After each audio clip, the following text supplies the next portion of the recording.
members, I firstly want to agree with the finance chairman who said the minister has the right to spend certain amount of money and it is categorized under contingency fund or under unallocated expenditure. In fact, to a certain extent, they were struggling to know the percentage. The percentage is stipulated in subsection 1 of section 36. It is not 1%, it is 2%. And when the budget was read here, 2020 budget, the 2% was calculated and it was part of the budget speech of the minister. The 2% was 1.879 billion euros. It was part of the budget speech of the minister.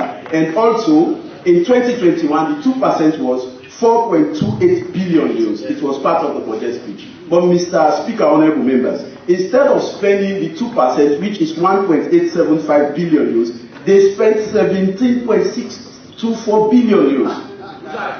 So the 2% which they were supposed to spend, at the end of the day, they spent 19%, which is against the BFM Act, which is against the Constitution, and this Parliament must take it seriously with them.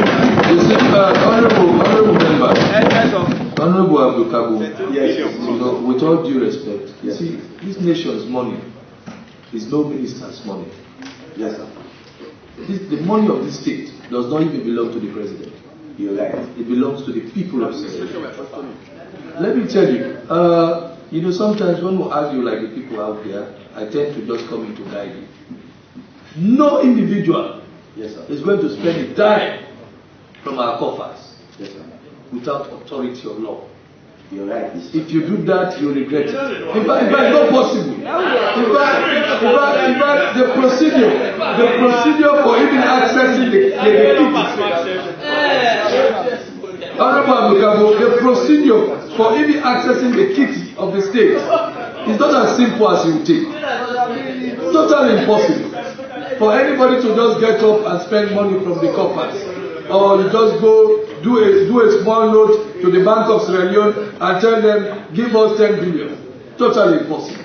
Mr. Speaker, so please be guided. Mr. Speaker, as if that was not enough, in 2021, hold on, yes, leader. Mr. Speaker, what the honorable member is saying is very sensitive, and we on this side will take it very seriously. Can you give us evidence to back it up? Of course. Just allow me. Yes, just allow me. I read. Mr. Speaker, yes. In line with what the acting leader of government has said, we've seen in cases where MPs can just read documents, we don't know where they get them from.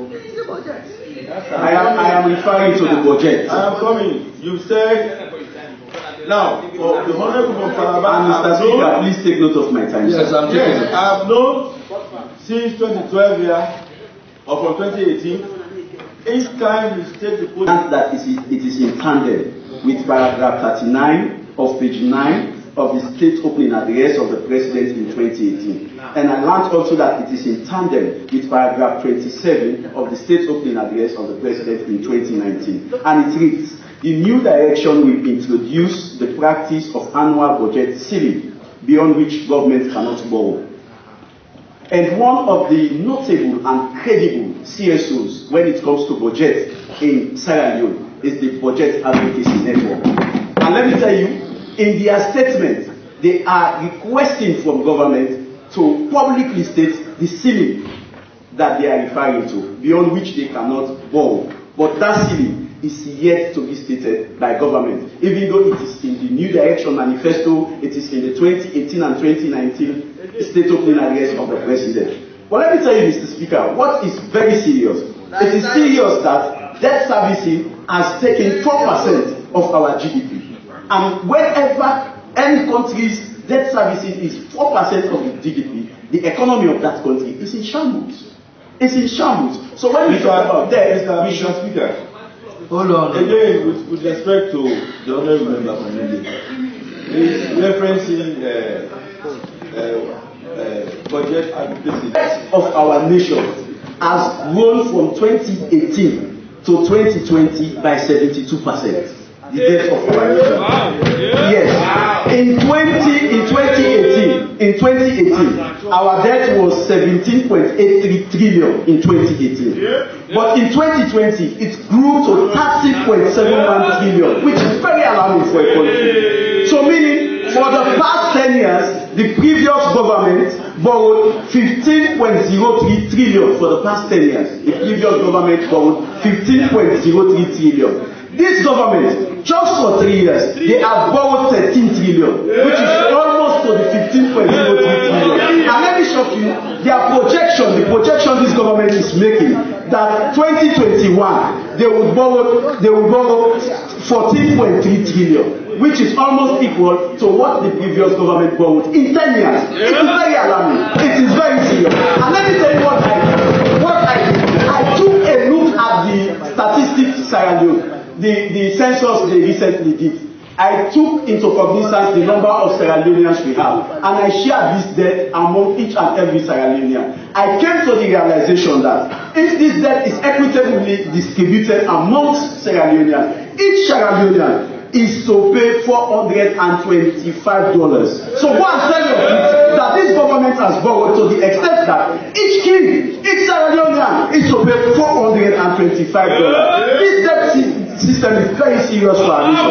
And let me tell you, in 2019, 15 sub-Saharan countries were classified as high risk of debt distress. Sierra Leone was not among the 15 countries. We were not among the 15 countries in 2019. So why did just in 2020, I am coming. Just in 2020, Mr. Speaker, honorable members, just in 2020, am I protected? In 2019, 15 sub-Saharan countries in Africa we are classified as high risk of debt distress. Sierra Leone was not there. Just in 2020, we borrowed $2.25 billion, and it makes us highly indebted and in debt distress in the sub-Saharan country. Let me tell you, our external debt in 2020 is $2 billion. Our domestic debt is $1.1 billion. Our total debt is $3.1 billion, which is 77% of our GDP. 77%. We have the highest debt in sub-Saharan Africa, which is very alarming. We should be concerned as well. 1 more minute.